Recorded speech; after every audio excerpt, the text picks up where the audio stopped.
Tere armsad hooajavaatajad! Sügis on moemaailmas tähtis aeg, sest kõikjal esitatakse uusi sügistalviseid kollektsioone ja seda tegi hiljuti ka Kaubamaja. Ja kõigele lisaks Kaubamaja on läbi teinud ka uuenduse. Oleme nii meestele kui naistele sel aastal mõelnud. Meestele on meil eriti suur uudis. Oleme avanud 2 korrust uut meestemaailma. Viimane renoveerimine oli meestes 10 aastat tagasi ja tegelikult sellest ajast on palju muutunud. Meil on palju uusi brände teisel korrusel, kus siis üldkontseptsioon ei paika, aga oleme väga palju uusi shop-in-shoppe nii sisse toonud kui ka uuendanud. Ja kuna teisel korrusel oli tegelikult 3 aastat tagasi ka selline väiksem renoveerimine, siis siin ongi põhiliselt uued kaubamärgipoed.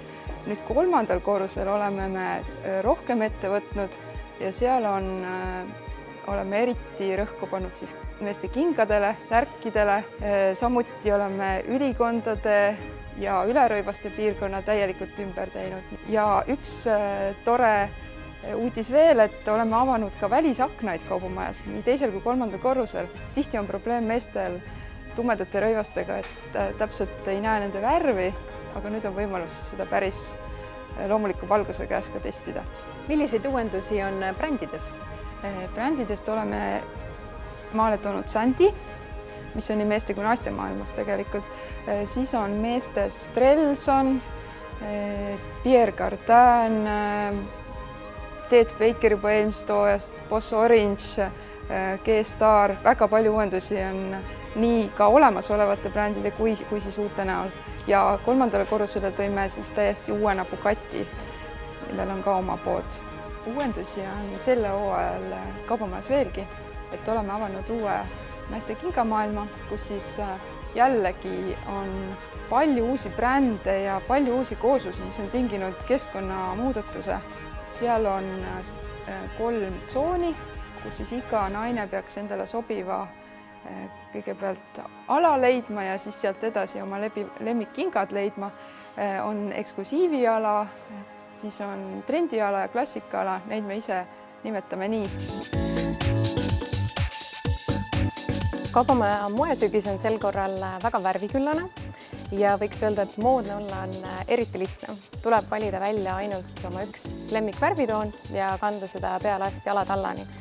Nii et võib öelda, et sellised toon-toonist komplektid on just sel hooajal eriti moes, eriti stiilsed ja lahedalt mõjub see, kui värvides on võib-olla kerge eripära, ehk et sinine bluus on võib-olla natukene heledam kui püksid, et selline kerge värvikõla, aga samas on nad ühest värviperekonnast. Kaubamajas võiks välja tuua sellised 4 erinevat värviperekonda. Kõige stiilsem, kõige luksuslikum on kindlasti öösiniste palett. Ja öösinised on sellised salapärased, kergelt luksuslikud ja kui sügisel vahetame kõik just suvise garderoobi musta vastu, siis sel hooajal võiks musta vähem kanda ja keskenduda rohkem sinistele ja tasub neid kindlasti proovida. Teise värviperekonnana tooks välja elegantsed beežid, kaamelikarvatoonid, võib-olla ka kergelt kollased meekarvatoonid ja miks mitte ka roostetoonid. Ükski sügis ei möödu ka ilma punaste toonideta. Punased on väga ekstravagantsed, väga võrgutavad ja punastest tasub just otsida selliseid tummiseid veinikarvatoone, ploomilillasid ja samuti neid siis kanda pealaasti alatallani erinevaid punaseid kokku sobitades ja kuna punastes on sellist võrgutavat salapära, siis ma arvan, et ükski naine ei saa ilma sügise punaseta moehooaega mööda lasta.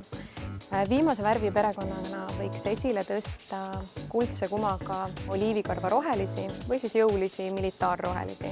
Militaarrohelised on meeste moes alati esindatud olnud, aga nüüd tasub neid ka naiste maailmast otsida. Väga lahedad tuunikleidid, mida saab just kihiti kokku sobitada või otse loomulikult ka rohelised parkad, ilusate karvakraedad. Kaubamaja selle sügise moehooaja võiks siis kokku võtta märksõnadega, et toon-toonist komplektid ja 4 põhivärvi. Luksuslikud öösinised, oliivikarva rohelised, elegantsed beežid ja kaamelikarvatoonid ja tummised veinipunased. Nii et tasub sel hooajal Kaubamaja uudistama tulla, sest uudiseid on meil tõesti palju.